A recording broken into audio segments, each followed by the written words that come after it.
اچھا، تراویح کے کچھ ہی دیر بعد یا وقفے کے بعد تہجد کی نماز پڑھ سکتے ہیں یا مڈل آف نائٹ میں ہی ادا کرنا ہے؟ دیکھیں جی، یہ جو رمضان میں ہم کرتے ہیں نا جتنی بھی عبادت، بالکل آپ صحیح بخاری میں پڑھ رہا تھا، اس کا جو آن لائن ورژن ہے اس میں باب وہ کتاب وہ پورا تراویح کا نام سے چیپٹر بنا ہوا ہے. تو یہ نام ہمارے اسلاف نے تجویز کیا کہ یہ سمجھیں رمضان کی وہ نماز ہے، وہ قیام ہے، وہ نفلی عبادت ہے جو آپ جلدی پڑھیں. تہجد ضروری نہیں ہے کہ آپ نے رات کے درمیان میں پڑھنی ہے یا آخر میں پڑھنی. افضل وقت اس کا آخری ہے، جو آخری گھنٹہ ہے، جس کے بارے میں وہیں لکھا ہوا ہے کہ جو مسجدوں میں جب پڑھ رہے تھے یہ لوگ، تو حضرت عمر نے کہا یا رسول اللہ صلی اللہ علیہ وسلم نے کہا، صحیح بخاری میں ہے، وہ اوپر آگے پیچھے ہی ہیں، 2010 ہے، 11 ہے، 2012 اس طرح حدیثیں ہیں.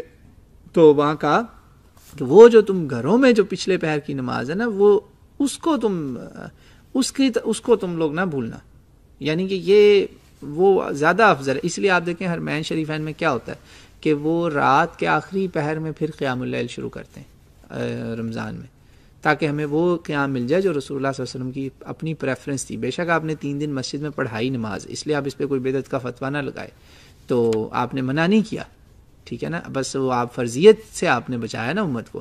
تو یہ سارا قیام رمضان ہے، ساری نفلی عبادت ہے، آپ فوراً بھی شروع کر سکتے ہیں، کوئی ایسا مسئلہ نہیں. اگر آپ فرض کریں 9 بجے شروع کیا، آپ نے 10 بجے فارغ ہوئے، 1 گھنٹے کی بریک لے کے 11 بجے شروع کر دیں، یہ ساری کی ساری آپ سمجھیں ایک طرح کی تہجد ہے.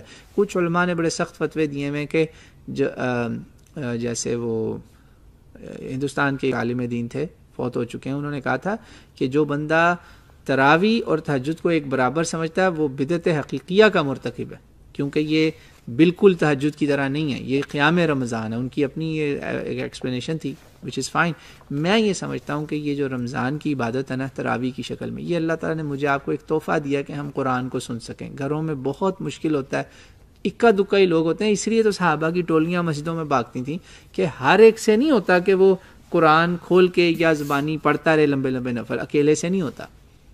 مسئلہ یہ پرابلم یہ ہے. تو جماعت میں یہ فائدہ ہوتا ہے کہ ایک امام کے پیچھے ان کو توفیق ہو جاتی ہے زیادہ قرآن سننے کی، اسی لیے رکعتیں انہوں نے پھر بڑھائیں. اسلاف نے بہت رکعتیں پڑھی ہیں، مالکی لوگ تو اللہ معافی دے 50 رکعتیں پڑھے ہوتے ہیں. توبہ میں نہیں اتنی کر سکتا. کہ 1-2 مالکیوں نے مجھے کہا، میں کہا بھائی مجھے بخش دو، میں نہیں یہ کام کر رہا، تو میں سے جتنی پڑھی جاتی ہیں وہی کافی ہیں. بہرحال یہ بحث لا یعنی ہے، اس میں کوئی ٹینشن کی بات نہیں ہے.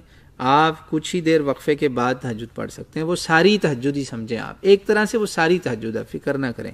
عشاء کی فرضوں کے بعد جتنے آپ نفل پڑھ رہے ہیں نا، پڑھیں 2 کر کے، یہ آپ کی انشاءاللہ تہجد ہی شمار ہوگی ساری انشاءاللہ تعالی. اور اعلیٰ ترین وقت وہ جو سحری کا ہے، اللہ نے قرآن میں کہہ دیا وَبِالْأَسْحَارِ هُمْ يَسْتَغْفِرُونَ. اللہ تعالیٰ مجھے آپ کو ان میں شامل کرے. وَبِالْأَسْحَارِ هُمْ يَسْتَغْفِرُونَ وَالْمُسْتَغْفِرِينَ بِالْأَسْحَار. 2 انداز میں ہے یہ بات، اس میں بھی بڑا نقطہ عربی کا چھپا ہوا کہ کیا بات ہے. ایک جگہ اللہ نے استغفار کو پہلے ذکر کیا، دوسری جگہ اللہ نے سحر کو پہلے ذکر کیا، مگر دونوں میں بات ہے کہ استغفر اللہ. تو آپ کوشش کریں کہ جب مرضی عبادت یہ کریں، رات کو پہلے پہر میں، مڈل میں، آخری پہر میں. سحری کا جو ٹائم ہے نا، اس ٹائم استغفر اللہ واتوب الیہ، استغفر اللہ الذی لا الہ الا هو الحی القیوم واتوب الیہ، یا سید الاستغفار. یہ سید الاستغفار آپ گوگل کریں، آپ کو مل جائے گا سارا. یہ ساری استغفار کی دعائیں پڑھیں اور ان کے ترجموں کے ساتھ ان کو سمجھ کے پڑھیں. اللہ تعالیٰ آپ کو بہت نصیب کرے گا. اللہ نے کہا یہ میرے خاص بندے ہیں جو سحری کے وقت استغفار کرتے ہیں، تو آپ وہ کریں انشاءاللہ تعالیٰ. تہجد نہ بھی پڑھیں آخری وقت میں، استغفار نہیں آپ نے بھولنی انشاءاللہ. اللہ مجھے آپ کو توفیق دے، واللہ عالم.